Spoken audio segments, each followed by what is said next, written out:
Tamil season 9ல பார்த்தீங்கன்னா, ஒரு வரலாறு படைக்கப்பட்டிருக்கு. அது என்னன்னு பார்த்தீங்கன்னா, பிக் பாஸ் வரலாற்றிலேயே ரெட் கார்ட் கொடுக்கப்பட்டு வெளியேற்றப்படும் முதல் பெண் போட்டியாளர் அப்படின்ற ஒரு நல்ல பேர தான் பார்வதி வாங்கியிருக்காங்க. அவரு என்ன சொல்றாருன்னா, உங்க வீட்ல உங்க அக்கா பார்ப்பாங்க, எல்லாரும் பார்ப்பாங்க. உங்க அக்கா நல்லா விளையாடியிருக்கான்னு பெருமையா சொல்லுவாங்க. பார்வதி வீட்லலாம் நல்ல வரவேற்பு குடுப்பாங்க.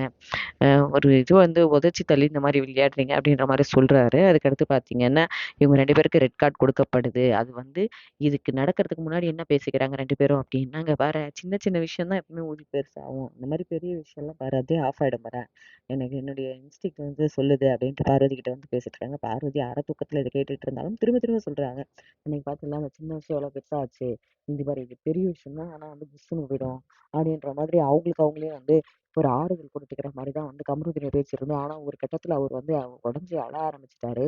"செஞ்சோற்று கடன் தீர்க்க சேராத இடம் சேர்ந்துன்ற" மாதிரி பார்வதி கூட சேர்ந்ததுனால தான் அவர் வந்து ஃபுல் நெகட்டிவிட்டியா ஆனாரு.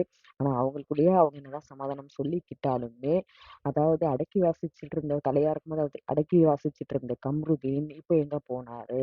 என்னென்னமோ பேசுறாரு. அவங்க சாண்ட்ரா பேசுறாங்கன்னா, அதுக்குன்னு அத வந்து 100 தடவ இவங்க ரிப்பீட் பண்ணி பேசணுமா? அப்படின்றது தான் வந்து எல்லாருடைய இதுவா இருக்கு. அவங்க பேசுனாங்க, நீ பேசுன. அதோட நிறுத்தணும். பட் அதையே ட்ரிகர் பாயிண்ட்டா வச்சு நீங்க ஜெயிக்கணும்னு நெனச்சது தான் வந்து ரெட் கார்டு உங்களுக்கு குடுக்கறதுக்கு காரணமா அமைஞ்சிருக்கு.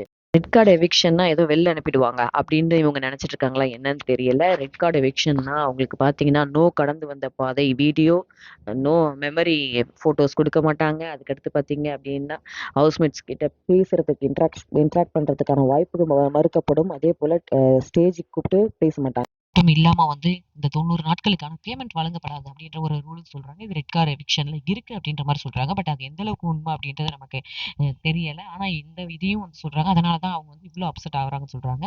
அதுக்கு அடுத்ததா பார்த்தீங்கன்னா, இவங்க மூலியமா கான்ட்ராக்ட் வந்தாலும் வந்து இவங்க வந்து ரெக்கமெண்ட் பண்ணவே மாட்டாங்க. இந்த 2 பிளேயர்ஸையும் அப்படின்றது தான் வந்து இந்த ரெட் கார்ட் இஷ்யூல இருக்கிற ஒரு பிரச்சனையா கருதப்படுது. அடுத்தடுத்த அப்டேட்டோட நம்ம வரணும்னா நம்ம சேனல சப்ஸ்கிரைப் பண்ணிக்கோங்க. Thank you.